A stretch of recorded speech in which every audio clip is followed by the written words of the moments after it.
will go deep into the realm of the unknown and question everything as we search for the truth. We will explore the possibility of countless phenomena within the ultra spectrum, and together we will learn that it is all connected. This podcast is brought to you by the Experiencers Support Association, and it is a live stream broadcast. If you have a question, send me a super chat or become a YouTube member. This podcast is brought to you by the Experiencers Support Association. Take a seat, relax, get ready, and welcome to Beyond the TinFoil Hat.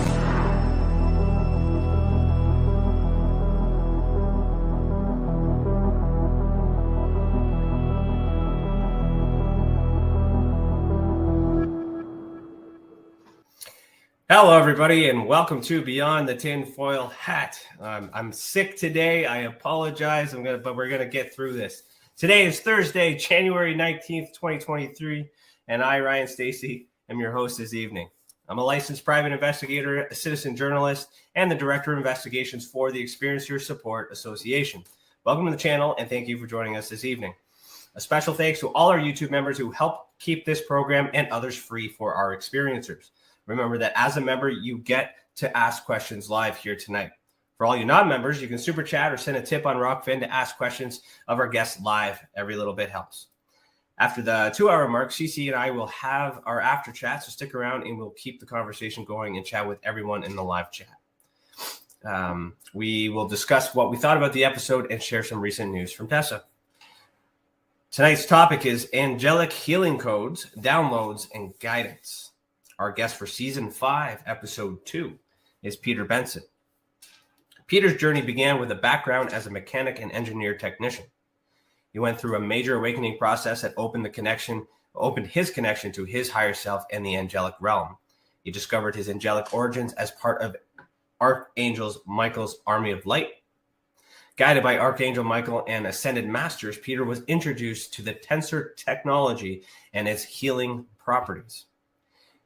He's conducted a series of research that led him to build the first Tensor rings, crystal-infused pendants, the Merkabah healing coil, and more. Peter is a global public speaker and the CEO of Energies of Service. The powerful copper healing and grounding tools he has crafted are inspired by and channeled from the quantum field of creation. His handcrafted products are carefully attuned to help people heal, balance, and live in harmony with their resonance field. They truly are energy tools for ascension and conscious living. And I wonder if they help someone like me who's sick instantly. All right, Peter, put on your tinfoil hat. We're about to go down a rabbit hole. How you doing this evening? Good. How you doing tonight, Ryan? Hope you get through the night with the cold and stuff. But yeah, you're doing all the talking, so it should be okay. That'll work. That will work.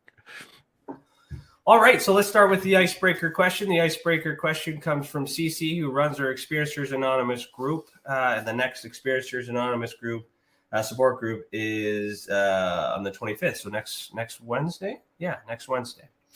I'll just play a little jingle here.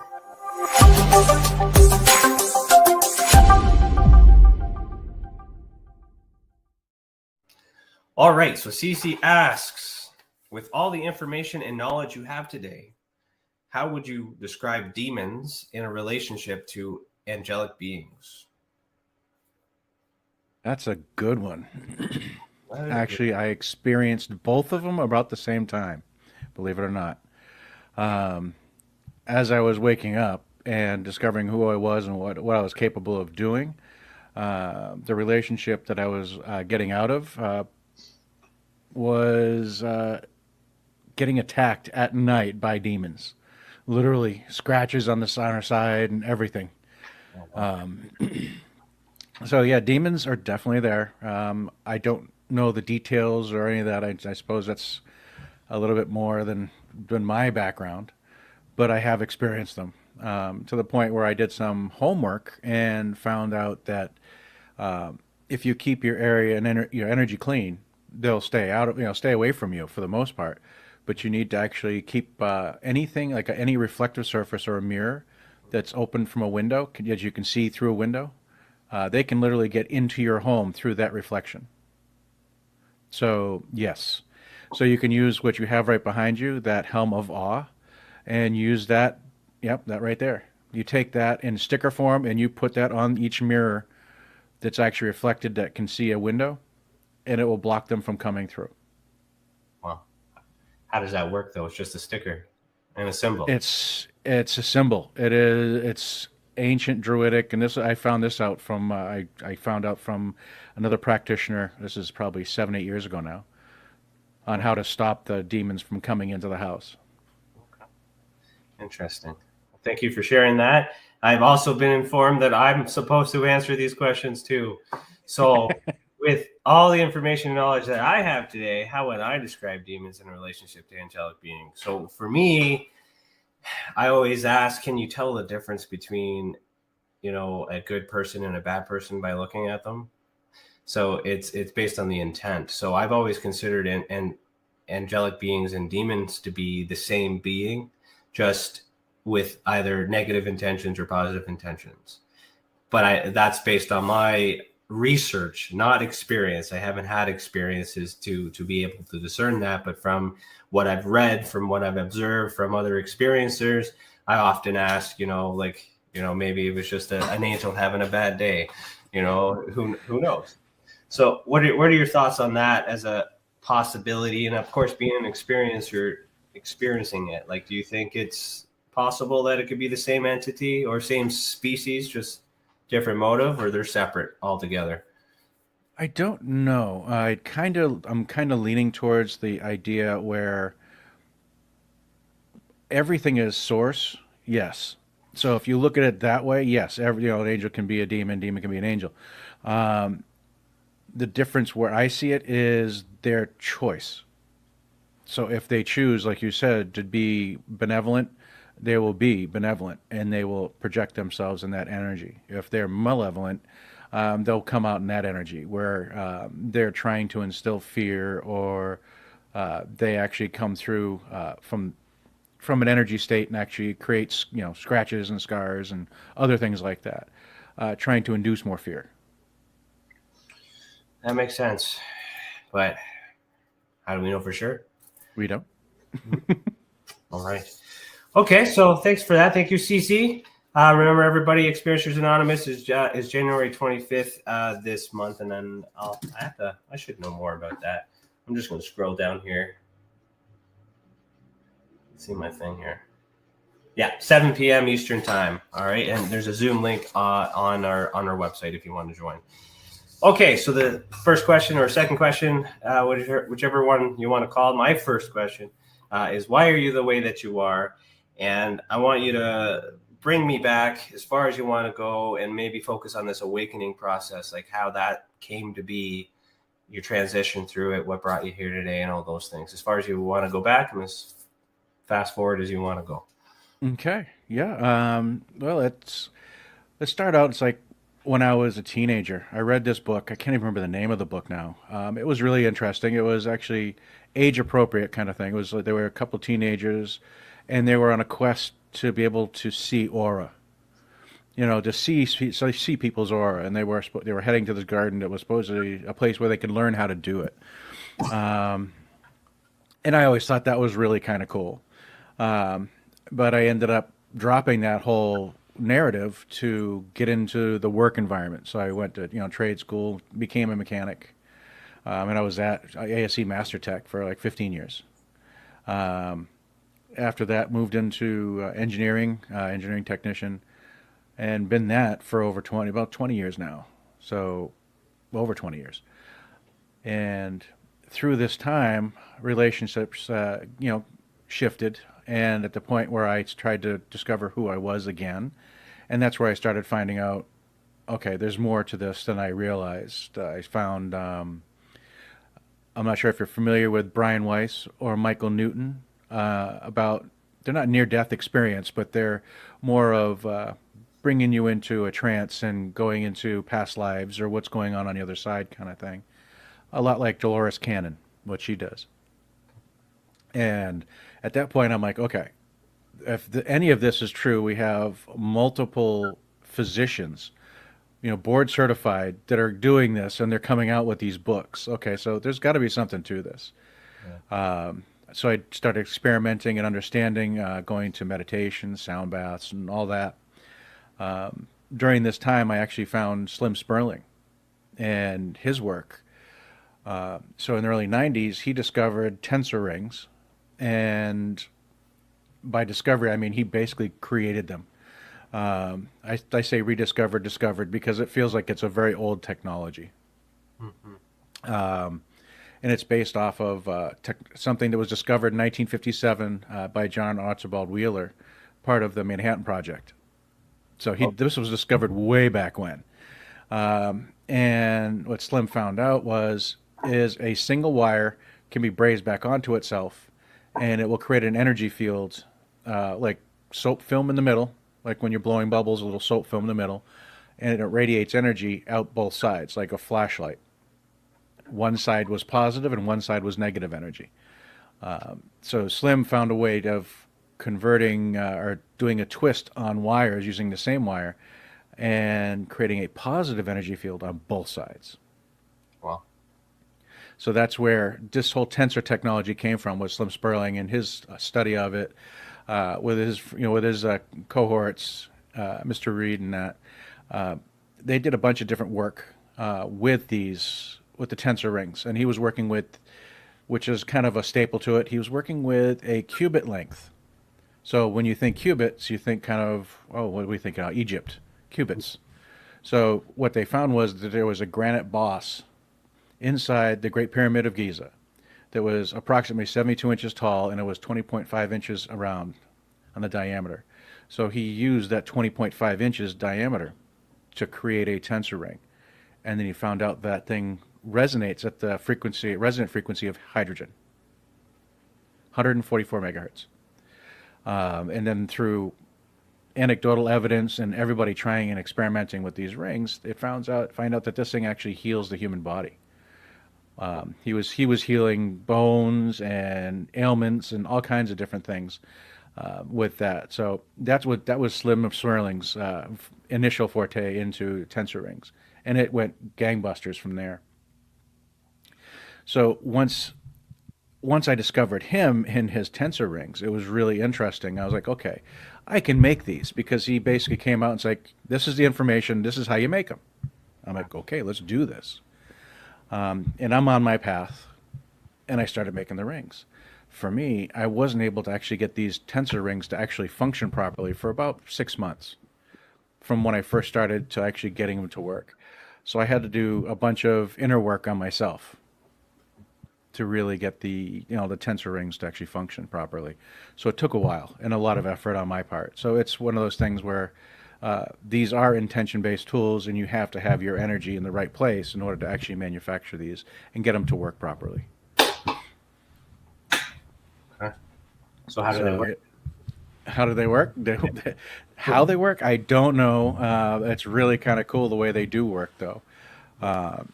These tools are so experiential. It's hard to describe.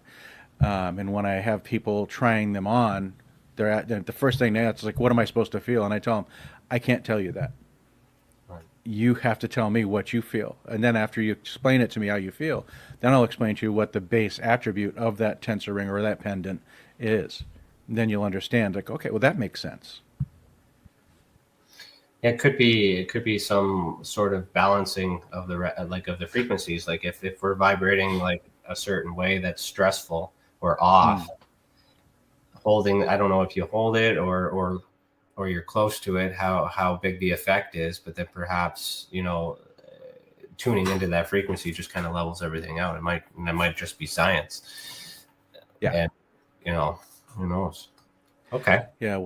What Slim Sperling did was he actually had 2 scientific labs. One of them was Lockheed Martin, and there's another facility in Germany. This is actually in his books, that he actually had these sacred cubit length tensor rings tested, and they were tested out to be an energy field. They could see it was there, but they didn't have a real good way of measuring it. They could realize they could feel the resonance and they could measure the frequency of it, but they didn't they couldn't really tell you. It's like it's the most powerful, room temperature superconductor that they've ever witnessed, but they don't know what to do with it. So for our, for the scientific understanding of these, labs, I mean, Lockheed Martin, they should have enough technology to understand what this is, right? And they were just saying, yep, it's the frequency generator. Okay, that's about it.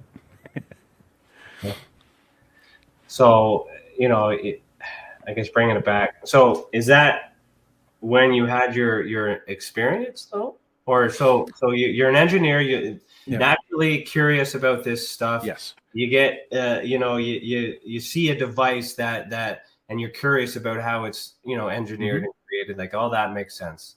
Yeah. But where does that turn into this connection to an angelic realm that mentions? Actually, right after this, it's like, so as we're coming through, basically creating them and then finally getting them to work when I'm creating them. It came to the fact where I was going to the sound bath and I was actually creating the rings at the time, and they were powerful. And I brought in 4 of them to the lady who was doing the sound bath. And these tensor rings were based on Solomon's qubit, and it changes the frequency of sound, or changes the color of sound. And we put them all around 4 of her bowls, and she experimented with them for a couple days. She texted me back and said, "Can I have 10 more?" Because she had the 7 regular chakras and the 7 higher chakra crystal bowls.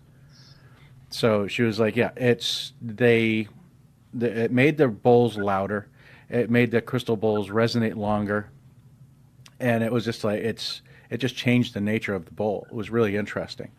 So I was like, "Okay, these things work really good." So I'm working with it and I'm understanding it and I'm experimenting more and more. I made a Merkabah at that time, and that was actually pretty powerful too. Yeah, one of these. Yeah. And that one is we hang that one in our pyramid. The image behind me. You can actually see that in the pyramid right behind me, right there. The Merkabah is right in the middle of it. Okay. Yeah, and it actually amplifies the energy of the pyramid by about tenfold. So it's actually really interesting. So around this same time frame is when I got the channel message from Archangel Metatron to create the anklets. And that was my first real connection to the angelic realm. Metatron coming through and saying, "Okay, basically, I need you to make an anklet. It's going to use a tensor ring. You need to utilize these 5 crystals, and it has to be encased in a copper mesh." And I'm like, okay. It took me about 1.5 years to actually get it all together and find everything that would actually be sustainable and workable and robust enough to last. Okay. So I got that down, and then I let it sit, and then I got scolded. I got scolded. Yeah, I got scolded. So my wife, Vivian Chauvet, she ended up in a dream state with a couple. It was rather interesting dream state imagery, where she was in this open area, but there was 3 women in front of her, and they were more like representatives or intermediaries. What happened right behind them were 3 large portals for these very, very large, 100-foot tall entities, multi-dimensional entities that pop in behind them, and basically they channeled the message through the 3 women in front to tell Vivian, it's like, "Tell Peter it's time to make them." So I got scolded. So I understood how to make them. I just wasn't making them. We were really busy doing a bunch of other things at the time. So yeah. So I got scolded. And then you made them. You listened. Yeah, I made them. Yes. It's not just your significant other telling you. It's 3 significant beings from another realm. Correct. Receiving a message from it's kind of a heavy message. Yeah. That's really heavy. I mean, because they, from the understanding of Vivian's message and the interpretation of what she saw, these entities were at such a high vibration, they could not get outside of that portal. Okay. So they were literally made these devices? No, with these devices, I don't know about that, but they were probably higher 7th, 8th dimension, whatever it was. And they were just standing in the portal so that they could actually transmit that message to Vivian at the time. And why do you think that happened though? So like they obviously know they would have had to seen the growth and have the knowledge. obviously know that it was important enough to be created to tell that Yes. you weren't able to, you weren't doing it. Send a message to someone that's, that you're going to believe and take very seriously, even in Yes. its, even in the paranormal world. There's a trust from that message. Yes. Why you though? Have you ever given any thought on that? Well, so once Vivian and I, got together, I started getting more and more understanding of my connection to the angelic realm. And it's coming down to, I am a member of, I guess, Michael's Army of Light. Right. So I guess I'm from the angelic realm and I incarnated here to do this. So basically, I was stuck in the 3D realm, being a mechanic, working 3D, working on cars, it's very 3D. Working engineering, which is total left brain, very 3D. And then trying to understand this stuff, which is very creative and not very 3D. It's very not 3D. So it took a little bit for me to really grasp what it meant to be here. I'm still trying to wrap my head around it and understand what it's supposed to be. Because they don't give us instructions. You just get these subtle little messages, and then you get this overpowering feeling that you have to do it because there's this positive, like this positive feeling of completing it too. So you also feel good about it. Okay. Yeah, I got the channel message for the anklets, and Metatron came in and gave me the instructions on doing it, and he says this tool is supposed to enable people to keep their vibration theirs while we go through this time. Okay. So if all you have to do is look at anything in the news, they're not talking news, they're talking emotion. Everything is being projected as an emotional ploy. So these, putting these tools on, these actually basically put up shields so that you're no longer going to be susceptible to emotional pulls and pushes.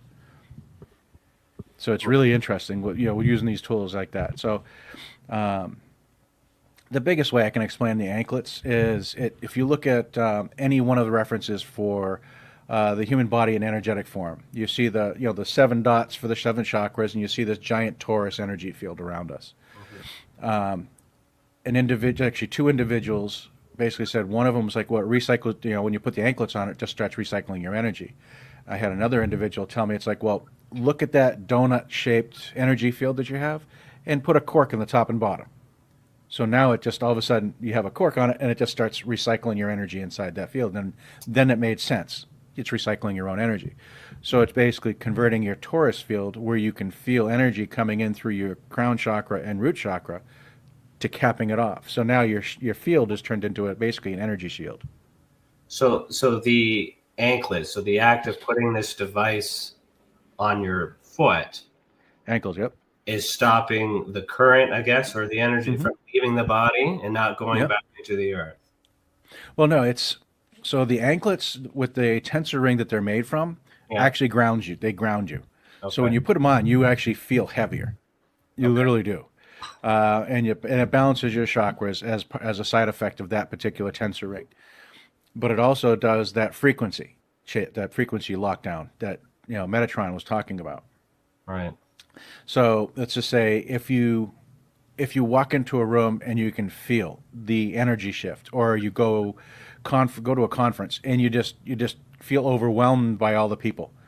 It's not necessarily all the people; it's all the energy that they're projecting because they're not paying attention to it. Most people just don't understand, right? And those that are really sensitive to it, a conference is just overwhelming. And a lot of times, let's just say you go into like a big box store, Costco, grocery shopping, wherever, and you walk in, you're fine, but after 10, 15 minutes, you start to feel, what do you call it, anxiety, a little bit overcharged. That's everybody else's energy as well. That's interesting, the way to describe anxiety, overcharged. So you use a lot of energy that needs to be almost like being restless. Yeah. Yeah. So the anklets help ground you out and actually close down your shield, close down your field to create a shield. So they're different to feel. I mean, once you put them on, they disappear. You really don't feel them anymore. It's really kind of interesting. What material are they made out of? Like, It's copper ring, copper tensor ring, and then a copper mesh. okay, so then the copper. Yeah. What properties of copper associated with the body there? How does that work? Like chemistry wise? Well, copper has always been a antiviral kind of material, where if you go maybe even just 100 years back, people would be wearing a copper bracelet to keep away, getting the flu this season or whatever it is. And they would always be wearing copper ring bracelets or chain or whatever it is. So they'd be wearing copper. They realized that, when you wear copper, it helps you do that. And they also knew it's like before refrigeration, they were using silver coins in the milk to keep the milk last longer. It's just, it keeps the bacteria down.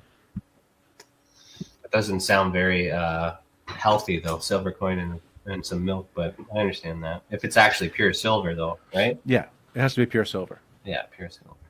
Interesting. So then we're getting into kind of the alchemy of things as well too, which is kind of, it's what you're saying is common. It's just a lot of people don't think about it. They're not aware of it, right? Yes. And it makes it, it appears supernatural, but it's natural.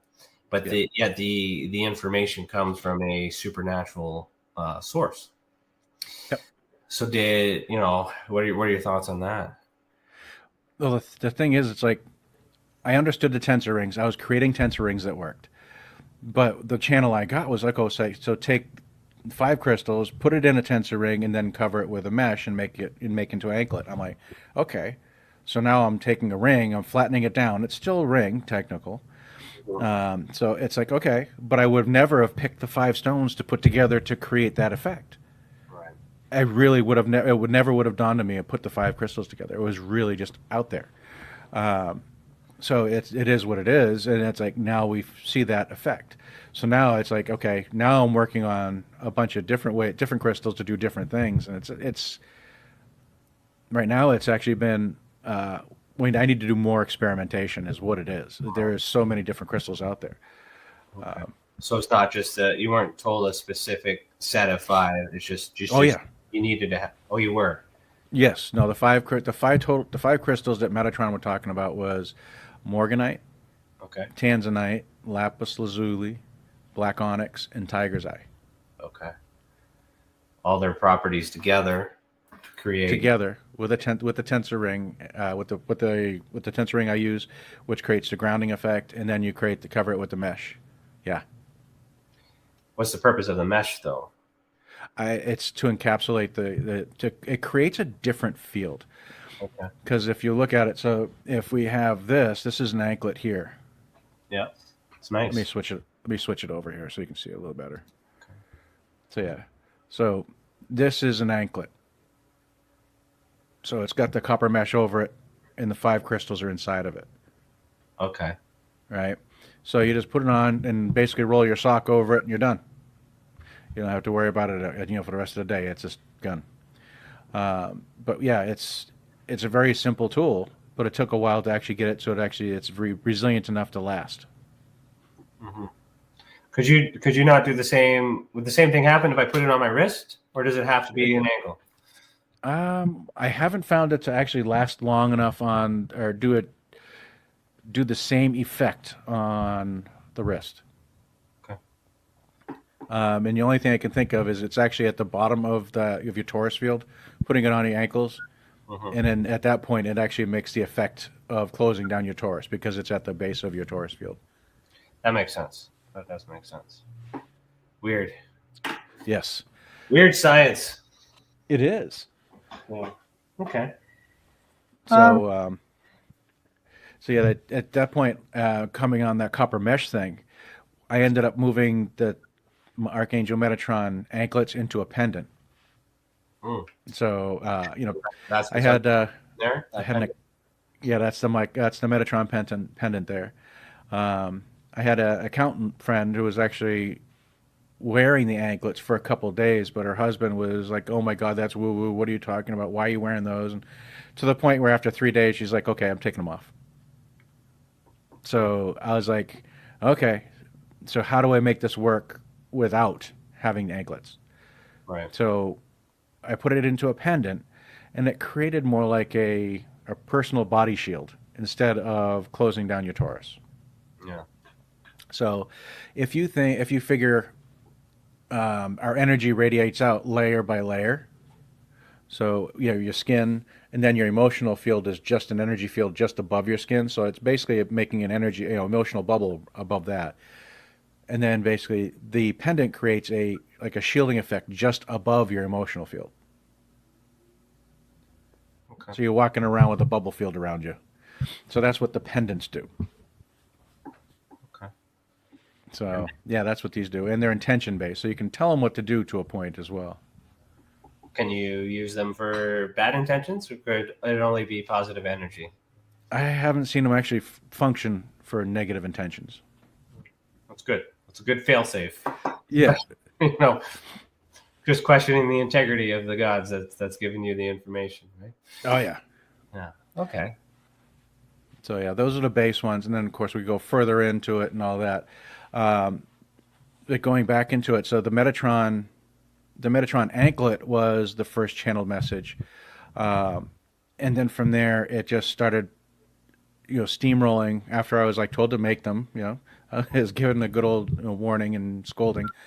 At that point, I really started to make them, going to shows, having people experience them, making the pendants now. Okay, so because not everybody wants to wear anklets. At this point, it was just like, okay. When I had the Metatron pendant, I'm like, okay, what's next? So it kind of came through as, okay, we need to actually have something that is calming on the energy field, clearing your energy field at the exact same time, and heart healing at the same time. Now, the pendant is actually made out of a tensor ring that's actually based on emotional field, etheric body. This is the lost qubit. This is one of the other ones that Slim Sperling originally was utilizing. So this one actually, when you're wearing it, it's connecting right to your heart chakra, and with with that field that we talked about, like the soap film in the middle, the crystals are set right in that energy field, and at that point, these tensor fields amplify the crystals. So that's where the big kick for the power of these pendants really comes from, is the tensor energy amplifying the crystals into you.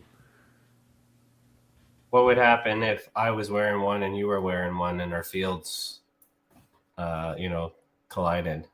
Nothing. Nothing. Nothing at all. No, we bump into people all the time. Yep. We do conferences, and I'll be wearing one. Vivian will be wearing one, and then we have a client where come by and they'll purchase one. They'll walk around for a few hours. They'll come back like, oh my God, this is so they're just amazed at what they can experience without being bombarded. Right. That's the biggest thing. It's just like when you put on the shielding tools, it basically isolates your vibration. So if you've never experienced your own energy field, which pretty much everybody has, when you're at home in your own energy in your own place, the only thing you're bombarded by is EMF.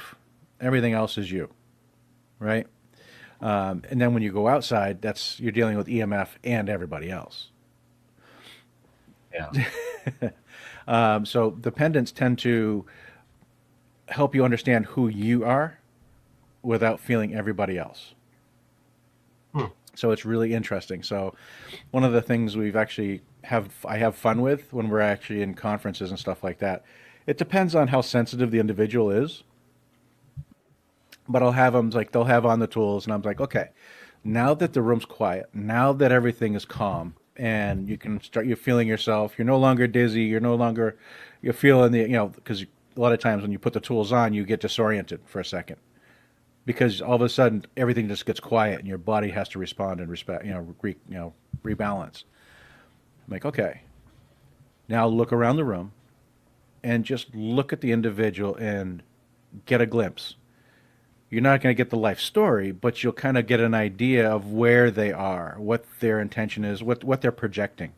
at that time. And it's interesting. You can look around the room and catch that. It's fun at that point. You start expanding your own understanding of how powerful we are. Yeah, because you can walk in a room. Anyone can walk in a room and tell that the mood is ugly. Yeah. If the people in the room are feeling a certain way, there is a lot of evidence and a lot of science that shows that we do project energy, we do receive energy, we transmute energy. It's just the problem I think we have is understanding energy and separating that energy. It's almost like emotions. How do you put a name to an emotion? How do you put a name to the energy? So right. Yeah. Well, it's emotional energy. Yeah. Okay. It is. It's like if you look at Dolores Cannon's work. Dolores Cannon and her daughter wrote a book on the diagnoses that she did over time with a lot of the people that she regressed. Was that they were not dealing with the anger or the emotions or traumas of the events they were going through, and they ended up putting that energy someplace in their body. And over time, the disharmonic energy that was there starts causing issues, and that causes the dis-ease in the body, whether it's a hip or knee or shoulder. But it comes from the energetic, from what he was saying about 7 years. It takes from 7 years to go from energy to physical body. I'm sure we're in accelerated rate right now, but yes. What would happen if everybody in the world had one of these? They would actually understand what they're dealing with energy, and you're not projecting at this point either. You've actually shut your field down, so you're protected, but you're also not projecting out unless you choose to. Would there be any wars? We have politicians. Yeah. Because all the wars are politicians. Yeah, that's true. That's very true. We don't want to go down that rabbit hole, but I'm just thinking that if everybody in the world, if the science is right and accurate, as you've explained it, and everybody in the world had one, is it possible for there to be violence, anger? It would reduce it considerably, because at that point, depending on the different pendants also, you can actually have like the Archangel Michael pendant, which actually gives you the calming, clearing, and healing. Wow. When you walk through your day, when you're wearing that one, you actually stay very stable. So you emotionally, you're not going too far in any direction, and you're also protected from anybody else's energy. So if you come in contact with an alpha who actually is starting to project their energy, you look at them and going, okay, and you're listening to their words, and you're not feeling their energy they're trying to project. So it's no longer a matter of responding to their emotional and their words, because it becomes compounded. Because when somebody starts attacking you, you become emotionally involved and you become respondent. Then you have to defend yourself, and that's where most of the disharmonic energies have right now, and that's where most of the conflict comes from. That makes sense. All right. I'm just asking a whole bunch of questions, like just kind of just nowhere specific, but just to kind of give you more opportunities to explain, why things are the way that they are, because especially as the creator giving a message, and I can relate to that, but I'll save that for the end. Do you get any validation that you created it the right way? Meaning, like, why a circle? Could have been a square? It could have been like, why that shape? Like, did Michael come back and say, hey, it's supposed to be a square, like, or something like that? Like, how detailed were these instructions, and how do you know you got it right?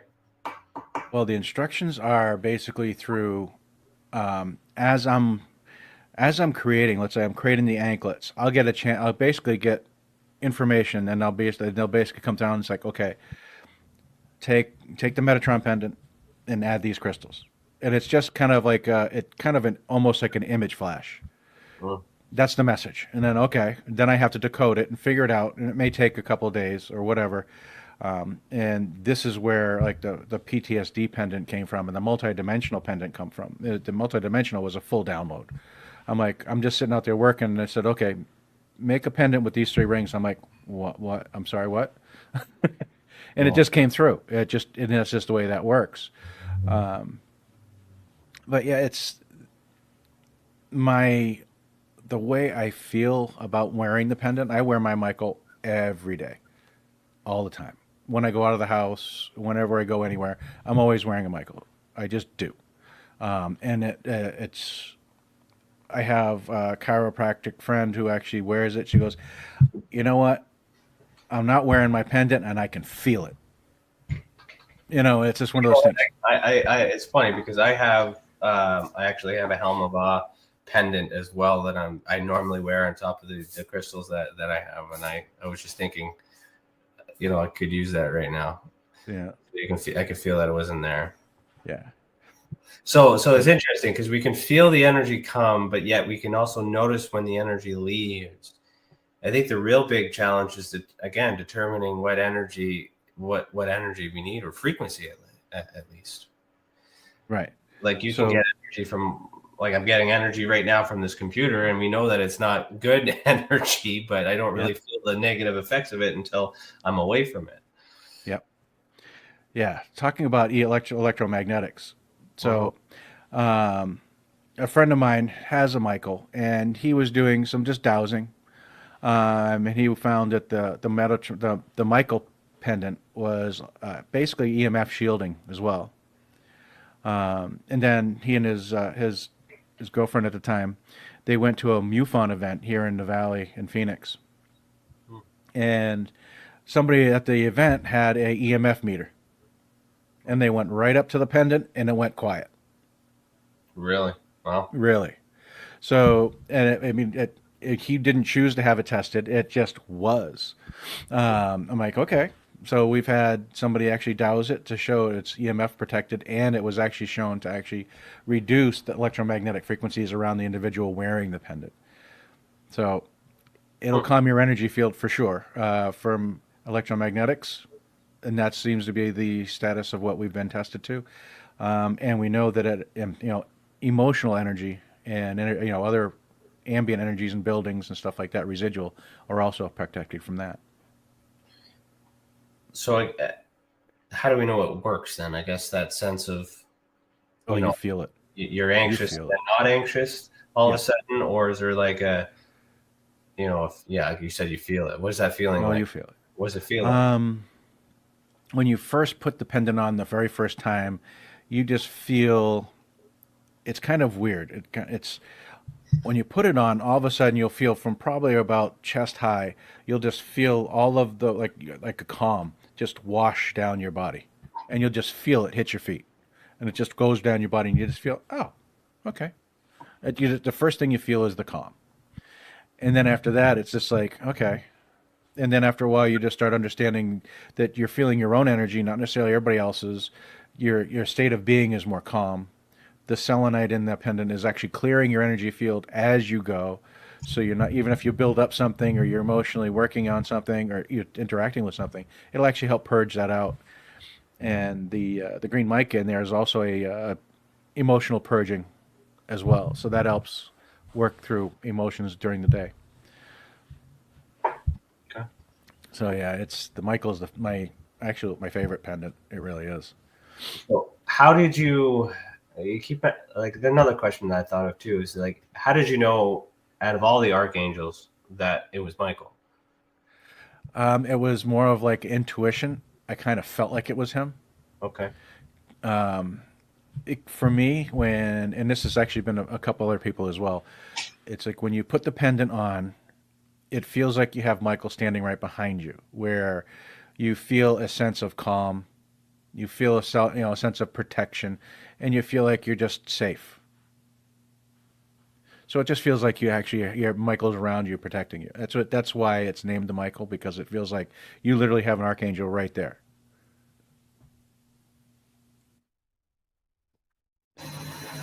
Sorry, my computer was making noises. I was trying to not have it on here. But it's all right. I muted myself there. Okay, all right, I'm tracking this. So let's dive a little bit deeper too. Then you mentioned and again, I'm not trying to catch you on anything or challenge you on anything. Oh, no.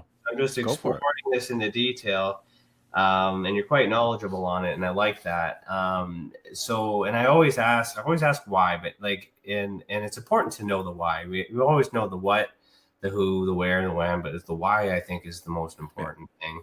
And of course, many people don't know why. But you're not giving me I don't know. You're giving me explanation. So I'm like, oh, let's keep going down the why path. So you tell me more about the decision to make it into a Merkabah, and what is a Merkabah for those who don't know what it is, and how's that shape, I guess, important to what that does in comparison to I guess the anklet and the pendant. Okay, so the Merkabah was a creation I started doing out of just curiosity to see what we could do using qubit lengths. So I'm using a frequency length of wire in the wound wire mindset there, and then creating them with that particular setup. So after creating the Merkabah in that particular configuration, it was actually shown to a friend of mine who was actually doing the sound baths. She was actually utilizing a Merkabah in her healing room. And she was saying it's like it neutralizes all energies in the area. It's like a 20, 30-foot radius of where it does, and it just neutralizes all the energies in the area. And then she added some crystals to it, and it just changed the frequencies of everything around. It's just like you add a nice big chunk of rose quartz into it, and it actually changes it to like a heart-focused Merkabah, which is what we do in the actual pyramid behind me. Okay. So, but that's where it originally came from. I ended up doing a little more research on it, and from how I understand our physical being is just like a holographic projection of our energetic being, right? And our essence, from how I understood it, was we are basically an energy field that's rotating extremely fast, right? And that's where we're projected from. And that was, from how I understood it, was a Merkabah. Basically our form is a Merkabah that we spin, and that's where our projection comes from. Whether I don't know if that's true or not, but it kind of felt about right. I don't think it's full size. I don't know. I mean, it's extra dimensional, so who knows? Yeah, I mean, my I guess I might be saying it wrong. So the Merkabah, Yes, it's at a Merkabah is what I said, but tomato. it's both the same. The research that I've come across is these being, I guess, vessels of some sort, some transportation for these angelic beings. Could be. And if we're, I guess, encasing ourselves in these shapes as well, I guess that would be, along the lines of protection. That makes sense. That fits. Mm-hmm. What about, you mentioned the toroidal field and all that other stuff, and then expanding, like even, they say that there's something like that surrounding the Earth. I've heard a theory that the Earth might be inside one of those Merkabahs, right? Yeah, Merkabahs. Yep. Yeah, Merkabah, Merkabah. How it's either way. Yeah, tomato. Yeah. Yeah, and if you look at the world, and there was this Russian scientist that actually did this work. If you look at where Sedona is, and you look at where what do you call it, the Bermuda Triangle, the Dragon's Triangle over by Japan, and if you do this overlay into the planet, you'll end up seeing different spots on here, like Sedona, and you'd have Bermuda Triangle, and you'd have Dragon's Triangle, and there's different little hot spots, and I think one of them was Giza Plateau. Okay. So they're just energy centers on the sphere, yes. Which would then formulate a circle or a sphere, a spheroid shape, energy, all these other things. So it's kind of, it's simple, but yet complicated. And it's like the secrets to the universe, but all that beauty is kind of masked, and like you mentioned, the news and everything. Like politicians and stuff. There's a lot of ugly out there that are focused on these energy beings and stuff like that too. So you mentioned, I'm just going to try to think of something to carry us over till we get to the break, but you mentioned anxiety and you mentioned PTSD. So these are common symptoms that many people experience. I've experienced, I have PTSD myself. The often I guess the ailment for that or solution is usually medication. Yes. Would you? I know you're not a doctor, so and we're not. Neither am I. But hypothetically speaking, this concept and this idea, could that replace medication? Well, I say the same thing. I'm not a medical doctor. I cannot. If you go see your doctor for Yeah, any you medical always go to your concerns, doctor first. Yeah, of course. But yeah, this go see your doctor. opinionated evidence based on your work with the energy. Yeah, the Archangel Michael pendant is very calming. So if you're not knee deep in post-traumatic stress, like still working through all of the traumas and other things that you're dealing with, the dream state issues where you're waking up with nightmares, where you're going from an extremely happy moment to a completely depressed moment to a completely happy moment, the major swings. The Michael can handle most of those day to day, and allow you to understand your own energy. And what will happen is you'll become less and less prone to what do you call it, the swings, Right. because you're not going to be impacted by others' emotional energy at the time. So you can maintain yourself without being impacted by others. So that's actually pretty cool. Um, and we will talk about the post traumatic stress. We have a PTSD pendant as well. And that one is a completely different, looks quite a bit differently. That one actually will do, let's see, if you want to look at emotions as your swing. So if you go from a really, really happy time to a really, really low depressed time to a really, really happy time, and you have that sine wave that's really, really steep, you cut that way down, right? The PTSD pendant cuts that right down. It keeps your energy field from going too high and too low. It keeps you like very mellow. And it's designed to do that. The crystals in there are designed to keep your energy field very stable and allow you to release. As things come up, the crystals are involved, are actually there to help release. It's called the Archangel Shamuel, which is the archangel to help you to figure out who you are. Okay. Right, to help you help you discover who you are. When you're dealing with traumas and post-traumatic stress, you're overwhelmed with the energy of the moment, whether it's yours or something else or whatever else is it.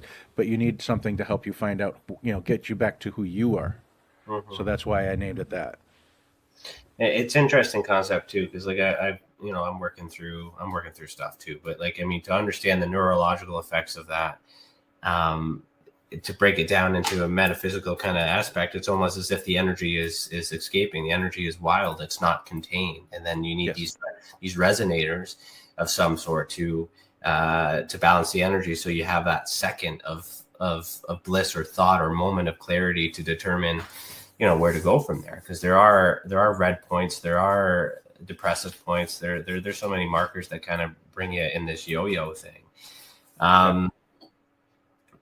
I like the concept. I like the idea. It's just, as I said, like it's simple. You're wearing something, and yet it grounds us. Like it sounds so simple that it almost should be something that the doctors give you when you're born. Here, give this to your kid before the kid goes out into the world, so that way they're not like, trying to figure all this stuff out. And then, and then buy a pendant like, 36 some odd years later, then all of a sudden they're healed. So, like, on that note, we'll just like kind of like this has to be forgotten technology, or like you said, revisited technology, kept secret from us, or at least not present enough for enough people to do it. So, what are your thoughts around the idea of us not having access to this common knowledge that seems so simple, but yet we need to be reminded to do it? My guess is this is probably forgotten technology, and it's probably thousands and thousands of years old, through one of the many epochs that this planet has been through. My understanding and feeling for it is, if the technology had come out, let's say 20 or 30 years ago, it probably would have come in and out as a fad. The way it came in this time around is right around the time where we're starting to come to the end of this epoch of understanding. We're coming in through a large shift and change of energy, and it's needed to help maintain, there's a lot of people that are spiritually green, right? They're coming out and they're starting to understand, they're starting to ask questions. All you got to do is look at the news. Everything's starting to become obvious it's a lie.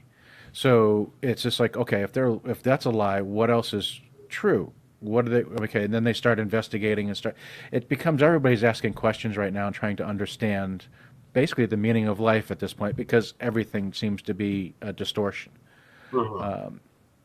So these tools are, like Metatron said, these tools are to help people keep their own frequency through these times. So I have a feeling that's what this is. They're here at the specific time, at the right time and right place to help people get through this. The ones that want to get through it in the way that, in a higher vibration. You mentioned everyone with the same, is there a different frequency for everyone? Like, is it one, like these devices are tuned to a certain frequency, right? They have what do you want to call it? Their etheric blueprint right is there. So there is a blueprint for it, and they will do the job that they're designed to do. They will shield you, and that's what their job is. And you can make them do more by intention. It will match the host, though, like a different frequency. It will find that common path or that harmonic frequency, I guess. Yes, no, that maintains you. Okay. Because everybody's at a different frequency. Everybody. Yes. If you want to put it in a different frame of mind, you can say everybody has a different state of being. That's true. Okay, we'll pause right here, but we'll continue after a message from our sponsors. If you're listening to the audio-only version, head over to youtube.com/The Experiential Support Association so you see the video that goes with the audio. You're listening to Beyond the TinFoil Hat, a podcast by the Experiential Support Association, and we'll be right back.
Have you ever wondered, or maybe just thought to yourself, if there were others just like you? You know, people with extraordinary abilities, psychogenic advancement, and perhaps unique intuitions. Maybe you just wondered if there were other people who experienced unimaginable, unexplained, or even unusual and paranormal events. Are there people who have more questions, more fears than answers? Well, you're not alone. You've never been alone. We believe you. Sign up for EA today.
business. It's your property. Your assets are worth protecting. Blacklight Investigative and Surveillance Services specializes in patrolling and inspecting residential or commercial property against fire, theft, vandalism, terrorism, and illegal activity. People and buildings are monitored to prevent crime. Keep your property, your people, and your assets safe from threat. Our elite staff are dual licensed private investigators and security guards. Blacklight Investigative and Surveillance Services. Go to blacklightiss.com.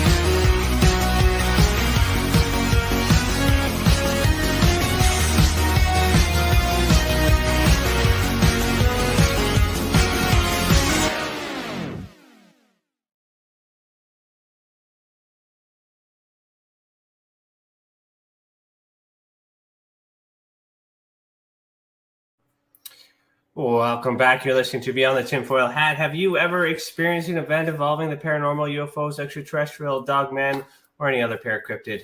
Head over to our website, www.experienceyoursupport.org, and submit a report. Let the others who have already reported be that example that proves we are making a difference. And if it wasn't for these reports, we would not be able to do what we do. And for that, we thank you. And if you're wondering where you can get a hat like this, you can get one from tinfoilcat.co. Every purchase goes to help Rex there with his leak project. Thank you, Rex. And welcome back from the break. How was that? How are you? Good. So where do you want to go from here? We pretty well covered almost everything in terms of breaking it down. So where do you want to go from here? We can go back onto the post-traumatic stress pendant, which is this little one right there. Let's dive into that. It's the same size as the Michael pendant with the outside ring, but it has another ring inside it. So it has two tensor rings. Okay. So it has the emotional ring, and then it also has the grounding ring that the anklets use. Okay. Inside of that, and then it has 18 crystals inside of it. So the crystals themselves are what create the effect of what it does to you. It's not possible that some of the crystals might be too much, like countering each other, too much energy conflicting. Well, it's actually done all the research on them, and intuitively, these are the ones that were supposed to be added. Okay. You have there's one in there. It's peridot, which is very grounding. Tiger eye, which is very grounding and also helps expand. There's 10 crystals specifically for anxiety, stress, trauma, even releasing dream state issues. So the crystals in it are basically a whole gamut of those that are actually designed or angelically or God divined, that their energy fields are to help basically heal with those. And a lot of people will utilize, it's like when they utilize crystals, somebody will have a nice large chunk of like selenite, and they'll put it in there where their healing area is or where they want to do meditations or stuff like that to clear the energy of the room. The pendants actually only have a small piece of like selenite in them, but it's amplified to the point where it actually helps clear your energy field enough. So it's the tensor fields are what does the majority of the work in the tools. Okay.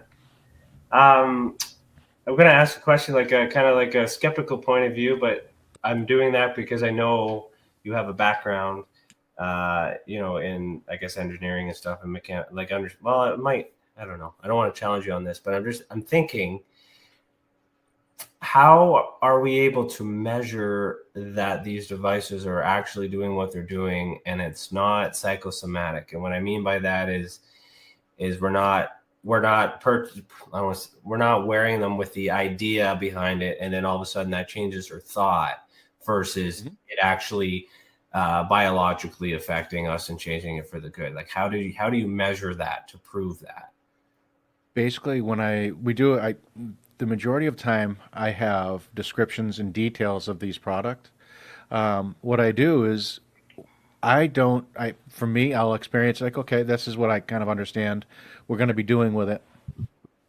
But most of the time when we go into conferences is when we talk to people face to face, and they don't believe a word I'm saying, and I'm telling you these tools will work or whatever it is, and then they try it. Then they ask me, what am I supposed to feel? And I'm telling them, I'm not going to tell you that.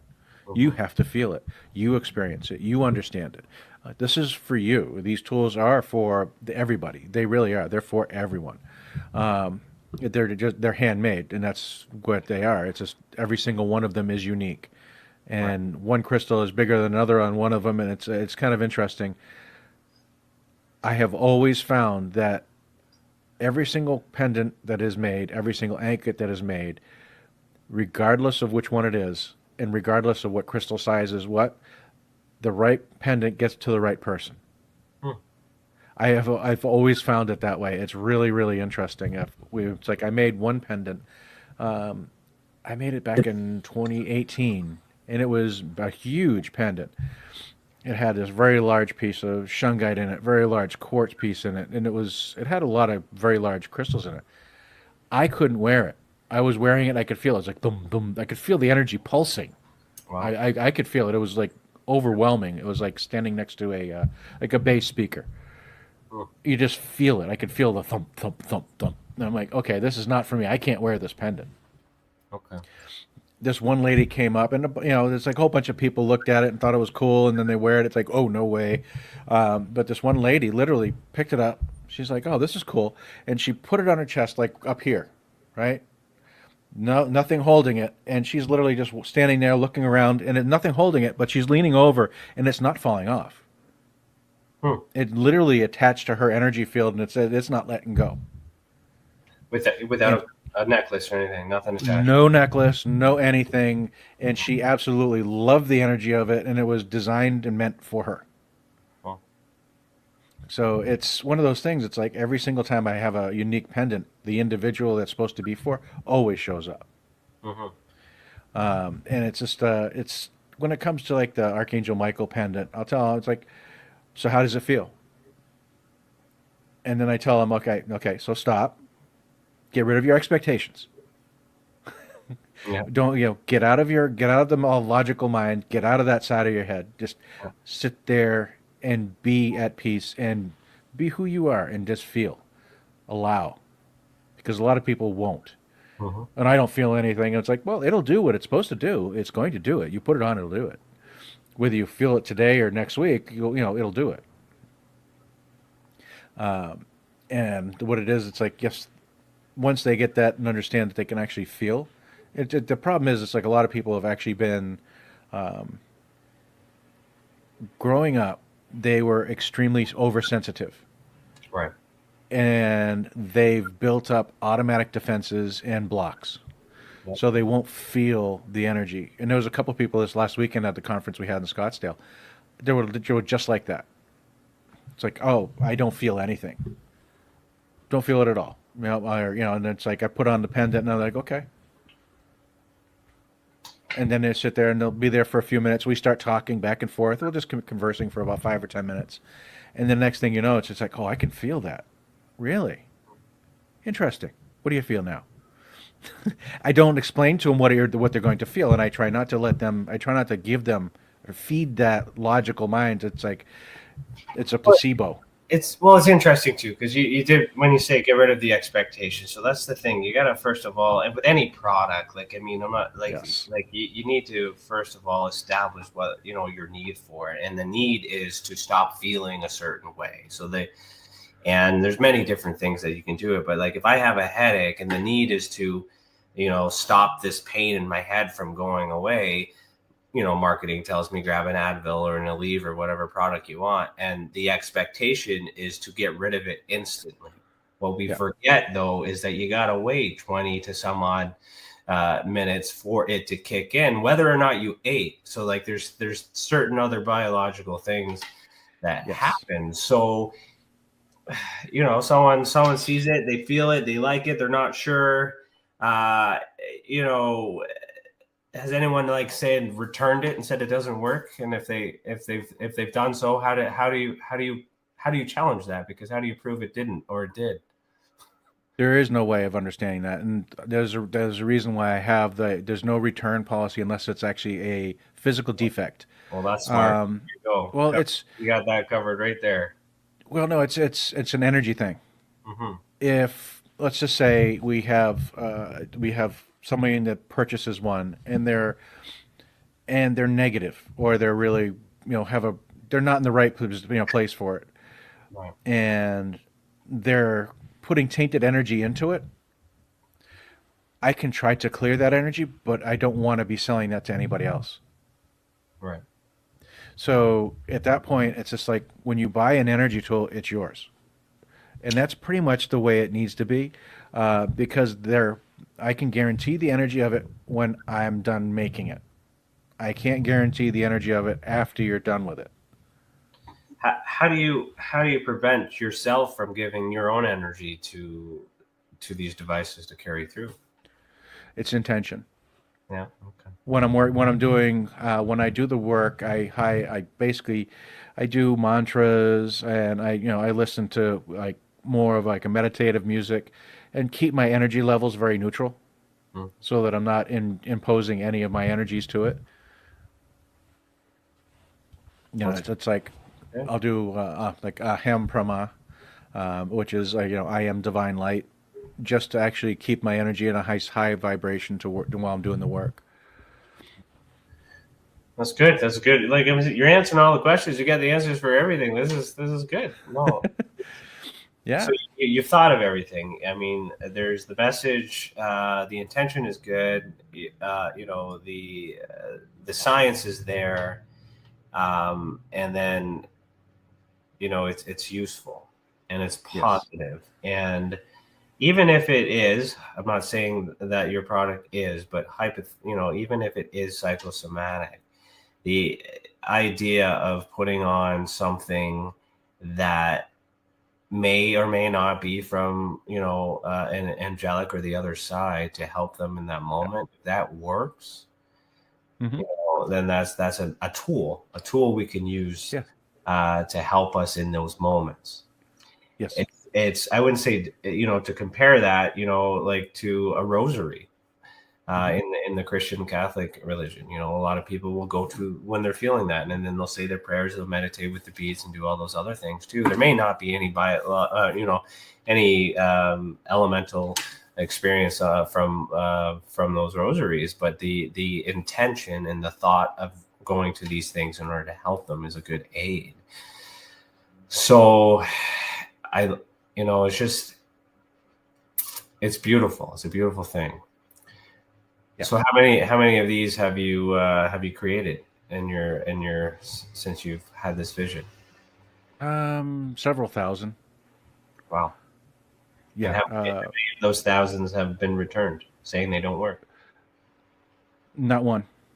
See, well, that speaks for itself. It's amazing. Yeah. Now, and I'll put this disclaimer. I mean, you'll never find anybody out there in sales to tell you this. I'm not sure if anybody will agree with this or not, but it feels like we're on a path to like an ascension. So where our vibration, as long as you're on the light, you're going to be working towards that. You're going to be heading towards this ascension layer. But I think it's more of like understanding and keeping a vibration high and keeping your positive mental attitude kind of in a place. So what these tools is, for me, it's like these are training wheels to help us understand what the energy feels like. So when you're wearing a pair of anklets and you feel that energy, you can modify your own field to feel that way just by understanding how it feels. Not necessarily understanding how to change your field, but it's more like, it's just, remember the scene in The Matrix when the little boy tells Neo, it's not the spoon that bends, it's you. So if you understand the fact that it's not necessarily, you're not trying to force that to happen, you just think it to happen, it'll happen. So if you can create yourself like a daily, like a thought process, it's like, okay, marshmallows, or orange juice or something like that, and it just automatically you feel the way that the anklets feel. You're making your energy field do that without the anklets. Right. But you have to understand what that feels like. So you're feeling what the anklets are doing and how your energy field responds to that. So the tools are basically energy training wheels, intention training wheels. They're teaching us how to manage our own.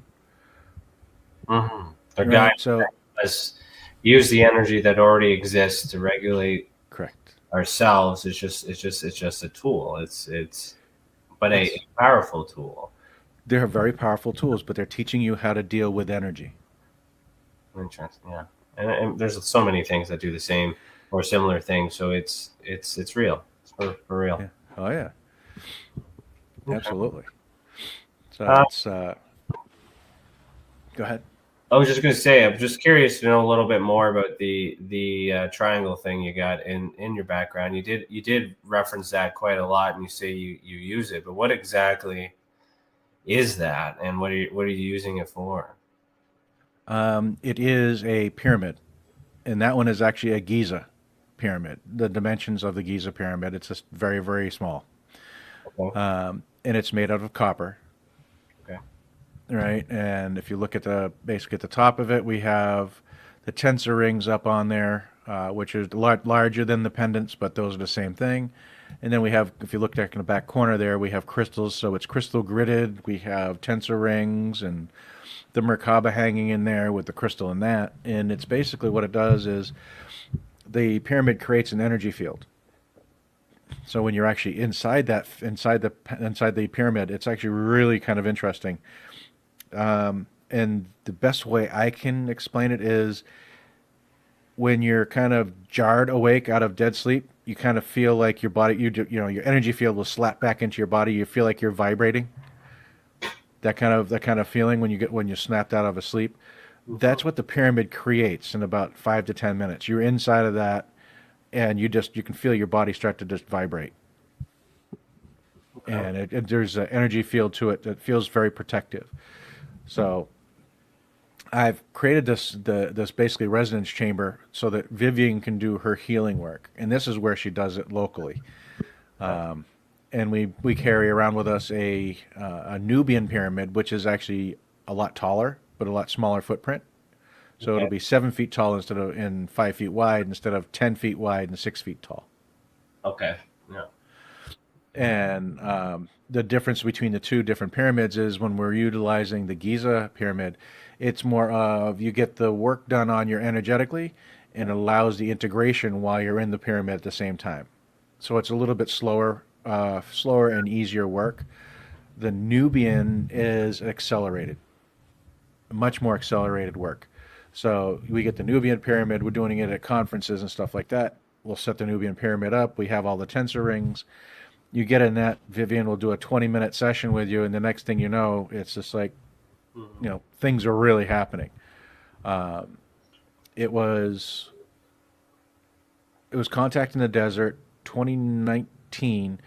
Vivian was working on this gentleman who actually had damage on multiple spots on his spine. And Vivian went through the whole healing process with him. And when they were done, Vivian went back through and said, "You have an injury here, here, here, and here." And he's like, "Well, how did you know?" It's like, "Well, we were working on them, and they should be okay. You just got to give it a little bit of time." Mm-hmm. And the difference with what we were saying with the Nubian is you get the work done, but the integration is on you. So you have to spend some time, whether it's sleeping, meditating, or otherwise. It's to allow your energy field to rebalance because of all the work that's done on it in a fast period of time. So it was later on that night at Contact in the Desert. It was like 7 p.m., 8 p.m. at that night. The gentleman walked by us, and he's like, "I haven't felt this good in 8 years." Wow. And he had spinal injuries, so it's just like it creates an energy field to actually assist in healing.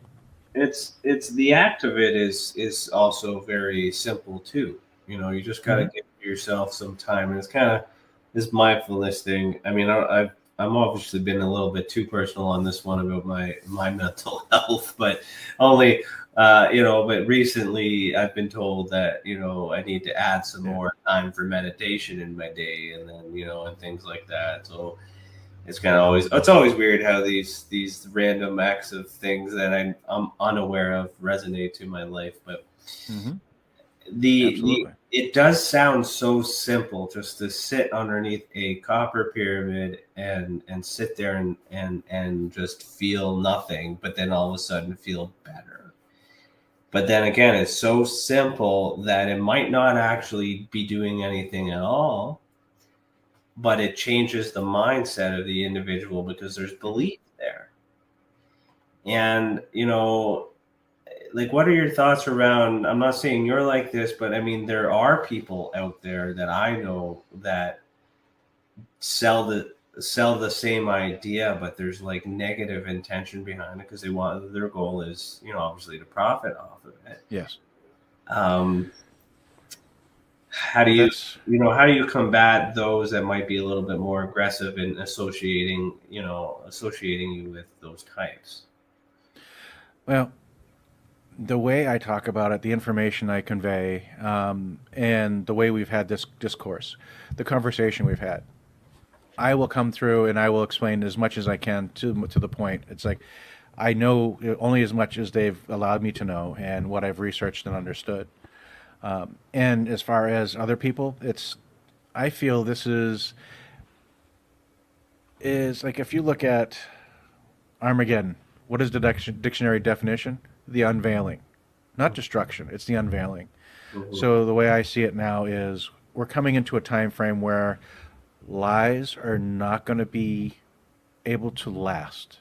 They're going to be seen for what they are. So people trying to to be deceptive in their marketing or perceptions, or trying to just make money off of people just to make money. That's disingenuous. That's service to self. That's not service to others. Mm-hmm. The tools I create are literally here to be, energies of service. That's my name of my company, Energies of Service. I'm here to be of service. So the tools I create are there to be that way. And truthfully, I don't think, the angels would be coming in and saying, "Hi, how you doing? Make this." If I was going to be doing anything negative. Scolded before, you'll be scolded. Yeah, I got scolded because I wasn't making them. Yeah. After they told me how to make them. So yeah, it's just like, okay, it's like, get off your can and start making them now. Okay, well, that's good. Do you want to explore your website a bit? Maybe talk about some things that are there, and yeah, let's talk about the multidimensional first, if you want. Yeah, let's do that. Okay, so the multidimensional is a completely different pendant. This is the one that I was out building a whole, building the Michaels and Metatrons and other stuff like that. I'll switch the screen so you can actually see it better. Yeah. Okay, there wow. We go. So this one actually has 3 tensor rings, and the tensor rings in there are your third eye, crown chakra, and star chakra. Wow. So those basically, when you put this on, it opens up your top 3 chakras, and it has the same crystals as Archangel Michael. So you're going to be shielded. You're going to stay calm in your energy field, clear in your energy field, and healing in the emotional field. So it allows you to actually go, let's say, more out of body, per se, or see outside of your time frame. I've had multiple people come out with different ways of saying it because of the way it's perceived by the individual. This one is exactly the way you had mentioned it before. This tool will work at your level, and it will progress with you to whatever level you can achieve. So I've had somebody that's had multiple near-death experiences put this on and literally stand there and look to one side and the other and goes, I can see the dimensions right here. I can literally see the waves of energy on the dimensional level.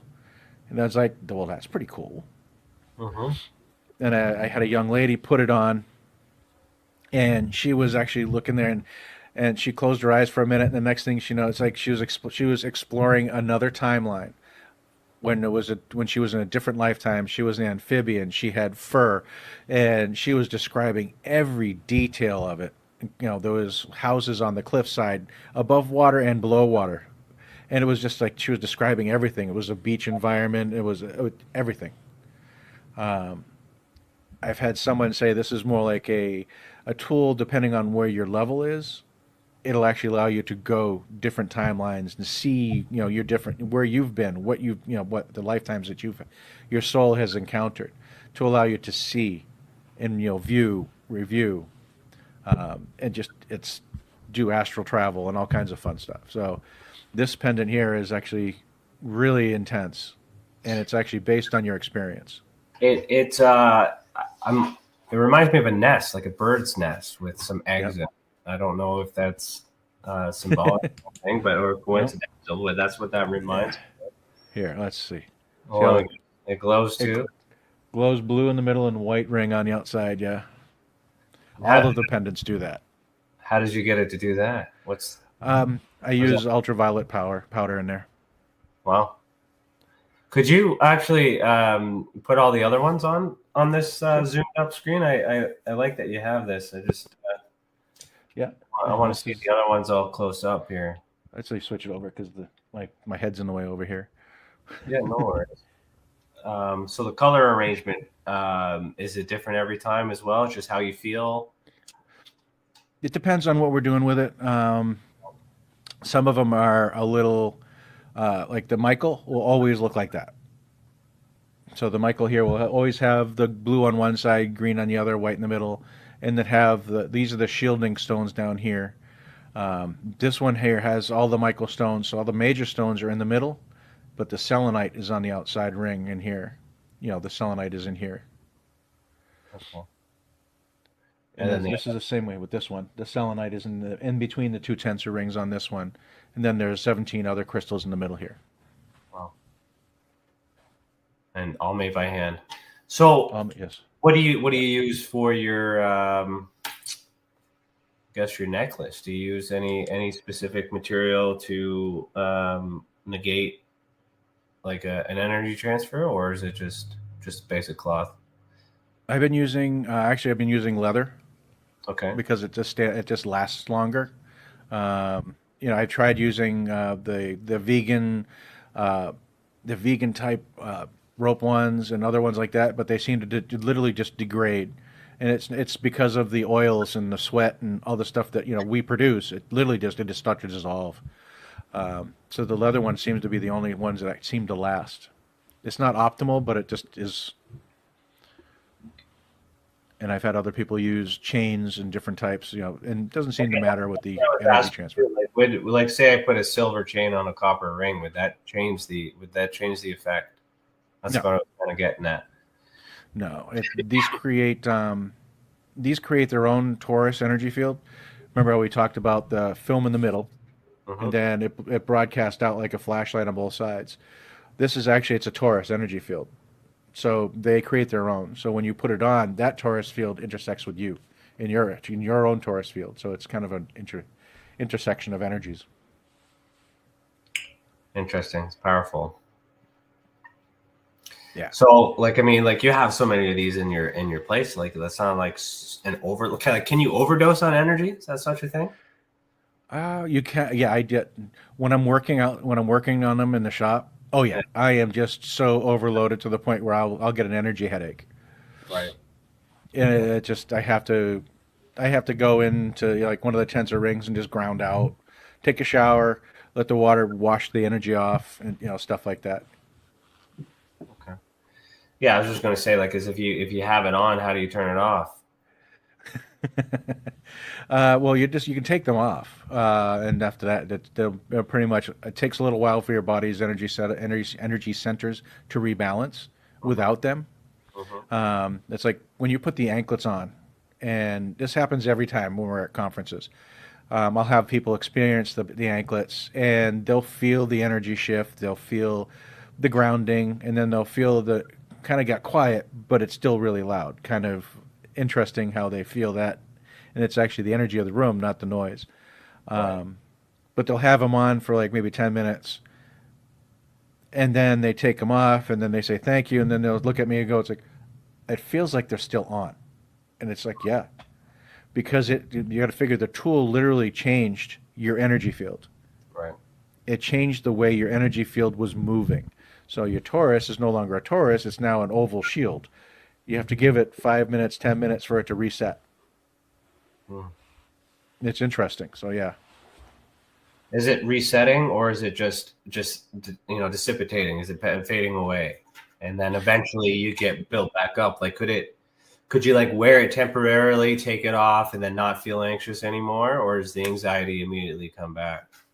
It just fades away as far as that's concerned. You take it off, it'll actually come back gradually as you get more bombarded by it again. Yeah. Okay. Interesting. Cool. But, all right. I got one for you. Do you know? Have you heard of a Suspicious Observers YouTube channel? No. He does space weather. Okay. And he has a Archangel Michael pendant, and he was wearing it, and somebody asked him in one of his Q&A Q&As, and it's like they were asking him, what is that? And he explained, it's like, this is an energy pendant. And he goes, I don't know what it is or what it's doing, but when I put it on, I feel it. When I take it off, I feel it. When I put it back on, I feel it. So it's like, it's one of those things. It's like the tools you can feel. Have you been able to study the long-term effects of it, though? It's always positive. I've been wearing them for years. I haven't had any negative on it. Okay. All right. Bring you back to the big screen, because I'm squinting here looking at you. There you go. Perfect. There you go. Right. All right. Do you have anything else you want to show on that, or? We have another one here. It's actually pretty big. I can't even put it on the little camera. Okay. This one is for those people that are more advanced than I am, because I haven't been able to get it to work, but my wife can. Vivian can get it working. This right here. Let me get it over here to the side. Right there. It's basically a whole bunch of torus. It's a whole bunch of tensor rings in a torus field with a coil in the middle. It has three different rings. And it's got 12 different tensor rings in it, and a tensor coil in the middle. Right. And it's got a selenite slug down the middle. Okay. And this thing is a amplifier. It really is an amplifier. It's the funniest thing. It's the strangest thing. When we first made it, Vivian, I was like, okay, hon, what's this thing doing? Let's experiment with it. She held it and I was holding it, and the minute she let go and started reaching out, Stephen Greer came right in, glasses and all, into her third eye vision, and basically came to her and says, "Who are you? What are you doing in my What are you doing in my space?" And it basically projected Vivian out to where Stephen was. And at that point, Stephen, they had a little conversation, and Stephen kept coming back to her for 3 days, trying to figure out who Vivian was. Oh wow! Have they ever met in person? No, not yet. Not yet. We're going to be probably in a couple of years. We've kind of felt that's coming. It would be interesting to have a conversation with him in person to see if he remembers that moment. Anything, just to confirm that was legitimately like a session, right? Or just not somebody that looked like him. Yep. So at the last conference, I had 2 different people pick it up, and the one lady picked it up and was actually, it's like, well, try to connect to somebody. And she was literally connecting to her grandfather, who had passed away.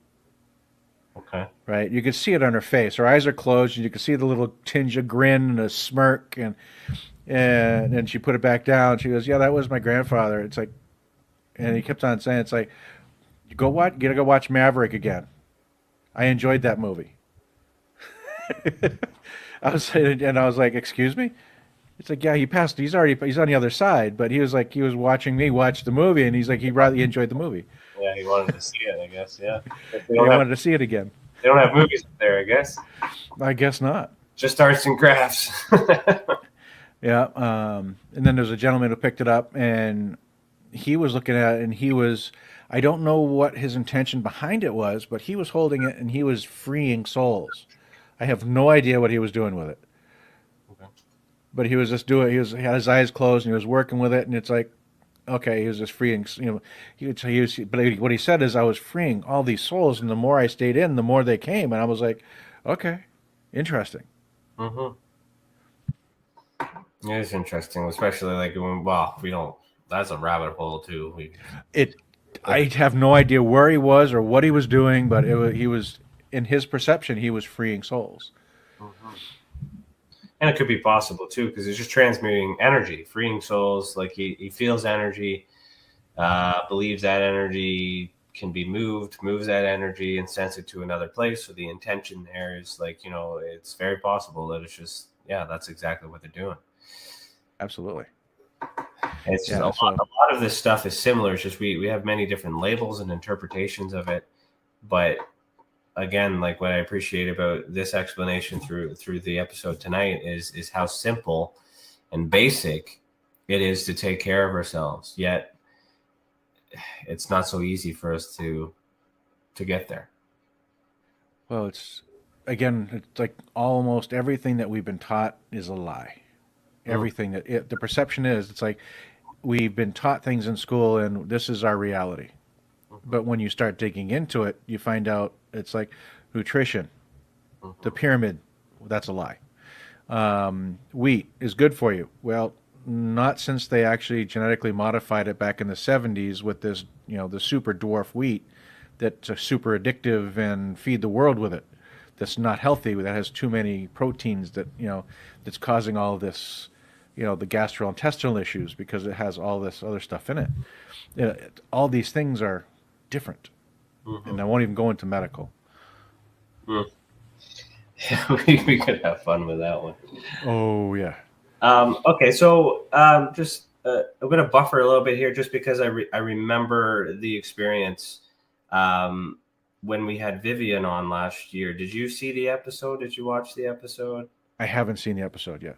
Okay, that's okay. It's just I want to show you a symbol that I have through an experience that I had, because I'm kind of curious on your thoughts on it. And there are some things you mentioned today that might resonate with that.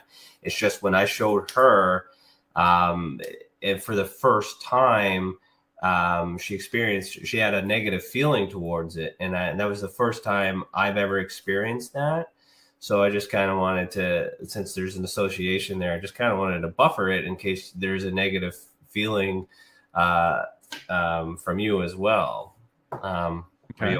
Are you? Yeah. Now you're probably just curious. No, I'm curious. Bring it. Let's see. Yeah. So I just kind of wanted to buffer here. So, okay. What do you see here? How do you feel about that? I'll explain why I'm showing you this after, but I'm just, without you knowing anything. How do you feel about this symbol? Anything that stands out to you, or the cross has something to it that it feels wrong. Okay. The middle is a Merkabah. I'm fine with that. Inside the circle, that's the Merkabah. I'm unsure with the 4 arrows. That's fine. There's nothing there. And the boxing on the outside of that circle feels very controlling for some reason. It feels something about control. So the cross, I see 2 different things with that setup that might be something going on. Okay, interesting. So for me, this is a download experience that I had on the winter solstice in 2018. It was a flash, an image that I had to put on paper here, and I've been trying to figure out many different ways of doing it. I've been able to. I've been able to understand the toroidal field all through looking at this image in 3 dimensions, 4 dimensions, splitting it all up and separating it and things like that too. Mm-hmm. I didn't get any message or any interpretations or anything along the lines. It was just simple, like there's an obsession about it and having to do something with it, but not knowing what to do with it. It's interesting that you mentioned control with the outer ring, because there are some versions, I don't have any examples in front of me, some work that I've worked with it to suggest that outer ring might be a group of people, like chairs or something, perhaps some sort of watchers, or in I guess with what you said, controlling, like those who might the 12 people that are responsible for something.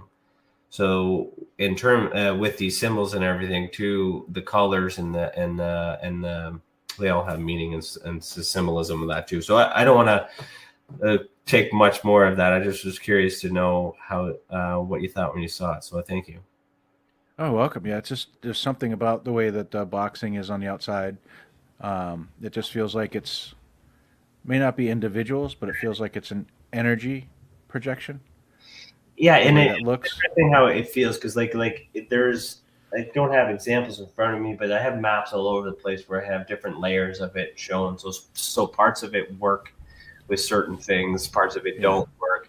And then yet if I remove the pieces, then some of these pieces work, but what do I do with it? Then I create a whole bunch of other things too. So I kind of feel like I'm on this I might, but that Merkabah is or Merkabah, or that Star of David. Yeah. Well, that's what the Star of David is a Merkabah. Yeah. In 2D form. In 2D form. There's something about that too. And I've seen connections to that being almost as symbolic for a sun or a second sun, or within our, but then we're going to get into a rabbit hole of hollow earth and flat earth, but we don't have time for that. But there's that I don't know, it's strange. There's so many conflicting theories that brings it all together, because I think a lot of people are having these visions and experiences, and there's these keys, like it's done for a purpose, but yet like more people need to come together and kind of share all that other stuff. Mm-hmm. Yeah. What I got for you is, instead of the cross, start looking at the way circles overlap, similar to like the flower of life. So what's interesting, the way that symbol is created is the negative space. Correct. From overlapping circles. So you're familiar with that cross? Yeah. Okay, so that's why you said that. And I just it feels like, there's a negative there for something. See, that's it. That's a good thought. Thank you very much. So that is a negative, not. Wow. Awesome. Thank you. You're welcome. Hey. Keep me up all night now working on that. Okay. Yeah, like I said, I just get channels and they just come through. And I get it too. And I always I feel like this symbol is not meant for me. It's meant for others. It's meant to connect people. I get the sense of unity and connections and stuff. And again, like I said, when I shared it with Vivian, immediately she felt the uncomfortable, and yeah, I didn't want that to happen. I always thought it was a positive thing, and now being more mindful of how different even symbols have power. So all right, so let's take a look at your website. We got about 15 minutes left. Sure. Where can what do we have on here? What can I find, and what do you want to talk about? Well, we got my logo right there, which is actually kind of fun. Energy's a service. You can feel it as the tagline on there, because it is true. When you utilize the tools, you can feel them. And we have it in a heartbeat form, so that the front image kind of comes in and out. It's just we just literally just reformatted this website. So let's see here. Scroll down, Vivian there. Yeah, Vivian, and you can scroll right and left for Vivian and myself. And it's what's going on here? Yeah, it's the heartbeat. That's Vivian's light language logo. Okay. That's Arcturian light language, and it's a representation of Arcturus with the light language over it. Yeah. And that's basically our mission statement from between the two of us. I think it slides automatically there. I didn't press a button. Yeah. So. Yeah. Okay. So that's us, and then where everybody can meet us on the Facebook, Twitter, LinkedIn, and YouTube. I still have a lot to put up on YouTube still. There's a bunch of interviews up there, not a lot of own content at the moment. Pendants and anklets, and the shipping and the return policy and all that fun stuff. And you can do custom pendants, which is actually a fun one here. Okay. Yeah, you can do custom Metatron over to the right. It's a custom right. Oh, that's just like you brought it down lower. Perfect. Right here. Yeah. Okay. So what are your options for custom? Just changing the color or crystals or? You can add. So you're gonna basically a Metatron pendant is a straight up shield. So it's the when you put that one on, pretty much everybody when you first put it on feels warm. It shifts your energy to the point where you just feel like a warm blanket, just warm. So that basically the shielding goes up. So what you do at that point, you can add crystals to it to tune it to what you want. Oh. Whether it's black tourmaline or I don't even think I have moldavite at this point, but you could do moldavite or sugilite or any apophyllite. Cool. All kinds of fun stuff in there. These are really, really nice. Oh, here's that PDST pendant right there. Yes. Yeah. Like that. Where do I? You got there's descriptions on here too. Then I would, yeah. Yeah, the descriptions are inside of that. Yeah. There we go. Okay. Absolutely. Okay, here. Nice. So is the Archangel, was that Shamuel? Shamuel, yes. Well, pendant suitable for you. Are you dealing with an overabundance of stress? Yes. Overwhelming emotions at times from past ordeals? Yes. Are you sensitive to people's emotions? Yes. Well, yeah. Can you feel when someone is upset or emotional? Sort of. I never know why. Can you feel a room when entering it? Yes. Are you impacted or drained just going to the grocery store? Yes.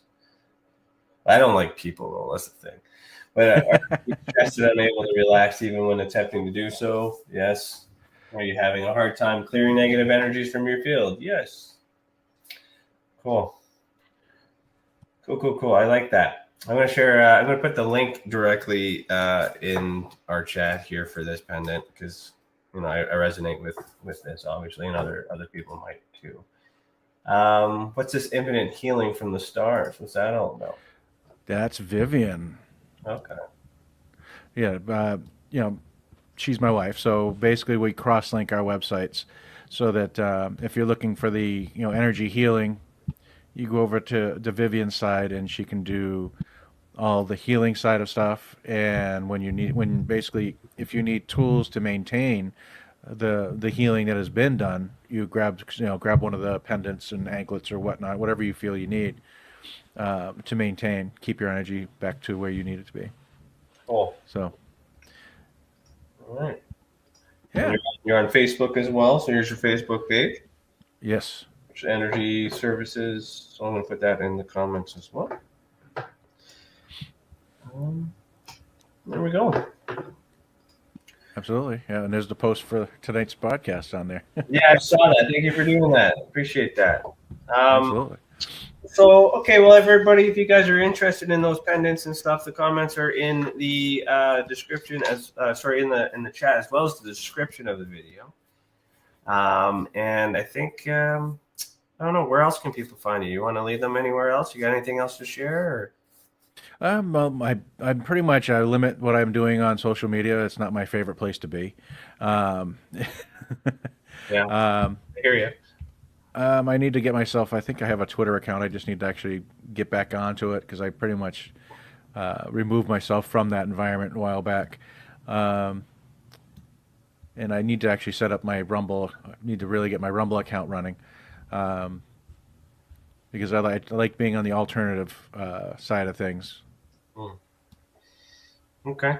Well, when you get those up and running, then we'll take a look at those. But in the meantime, you can be found on Facebook, YouTube, right? And your website, right?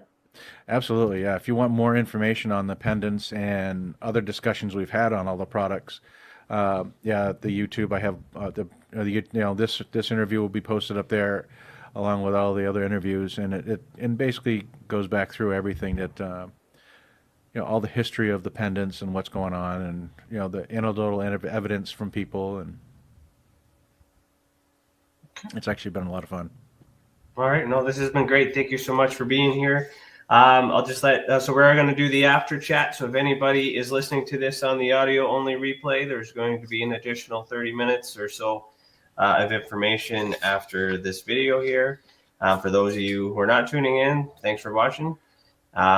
Peter, you're welcome to join us in the after chat. If you do want to join the after chat, I'll see you in the back room and I'll bring you in. If not, thank you so much for being here. Tell Vivian, we say hi, and we did enjoy her time as well. Maybe we can bring you guys both back for a team episode or something one day. Oh, absolutely. Go from that too. All right. So for those of you guys who are not catching this on the replay and not watching the after chat, thanks for watching. Keep your eyes in the sky. Heed the world. We know you know, and we'll see you next Thursday. Probably shouldn't say that.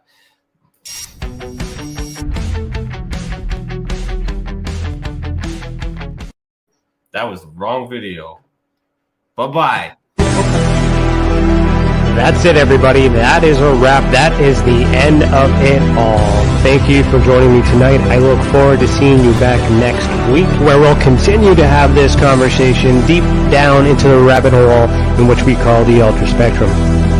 Thanks for joining us. I said that already. Oh well, fuck it. Heed the world.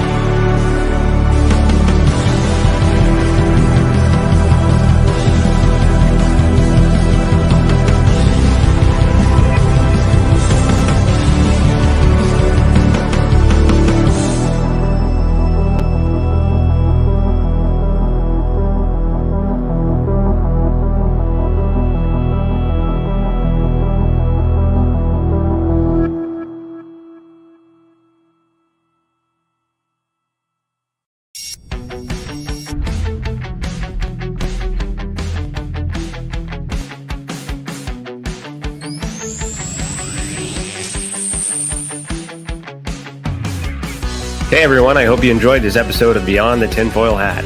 If you're not watching us on YouTube, you're missing out on the live after chat between Ryan, Stacey, and Cece. In the after chat, we'll be speaking directly with those in the live chat to answer their questions and comments. We also provide the latest updates for the Experiencer Support Association and our professional partners. If you're interested to learn more about Tessa and what we do and see the video that goes with the audio, please visit the Experiencer Support Association on YouTube and subscribe. If you do this, you'll be able to join our live chat discussion. Don't forget that notification bell for updates on all Tessa content and posts.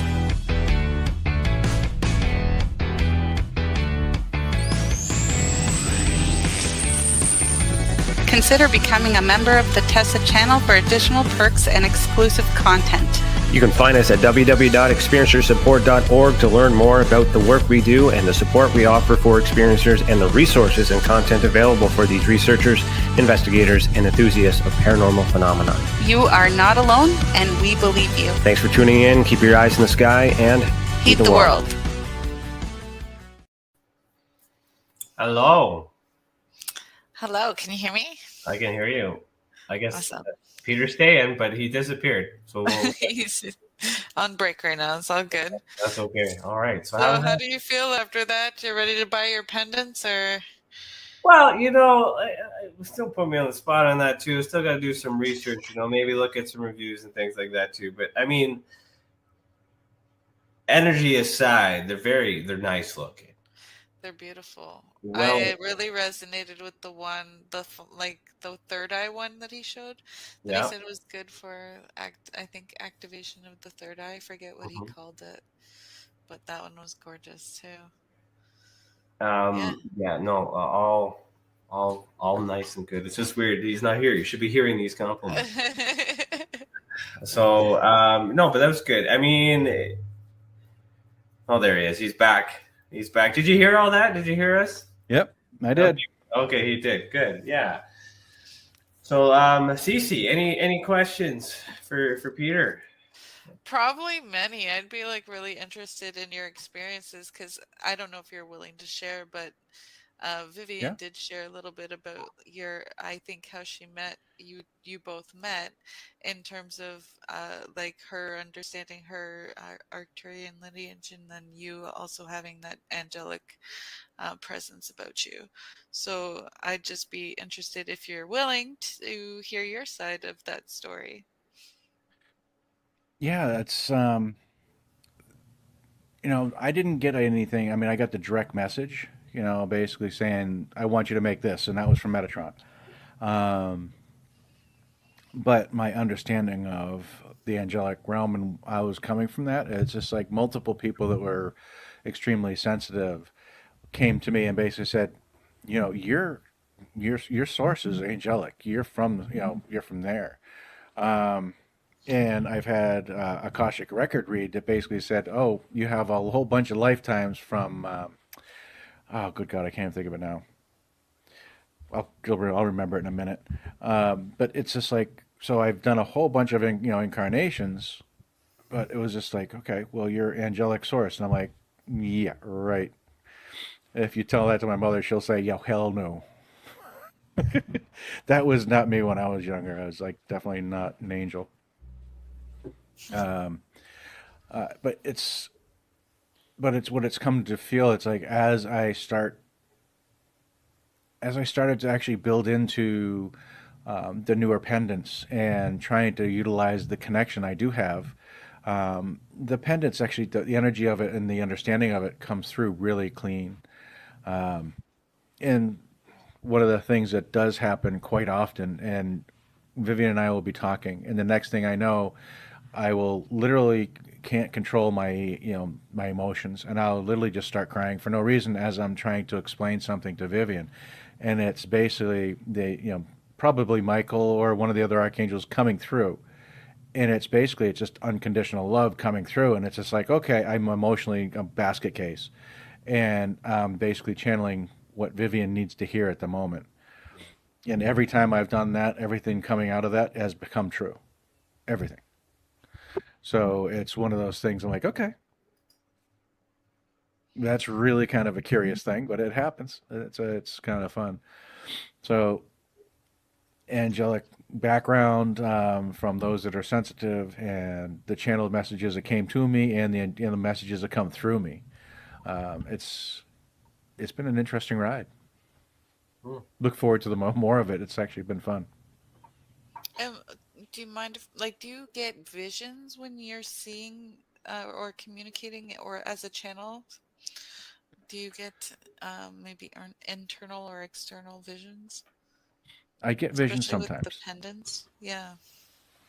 The pendant for me is like the multi-dimensional, the one that's on the screen, the three ring. Um, that one allows you to do a bunch of stuff at night. But for me, I get blocked a lot. I literally, I'll wake up going, I'm like, I have a complete blank last night. I don't know what happened. Hmm. But I'll be exhausted, completely exhausted. It's like, okay, that's not fair. Knock it off. And that's basically a lot of the nights for me. It's just like my higher self goes out goes out to the bar at night or whatever and does a whole bunch of work and or does whatever, and I wake up tired. Um, but when you do like pyramid time with the pendant, oh yeah, out of body and you're out there. For me, it's the multidimensional is based on your level, and I'm not as high as I need to be, and I'm working on that. Uh, my vibrational state has definitely gone up a lot since Vivian and I have been together. My just because just being in Vivian's presence, I have to be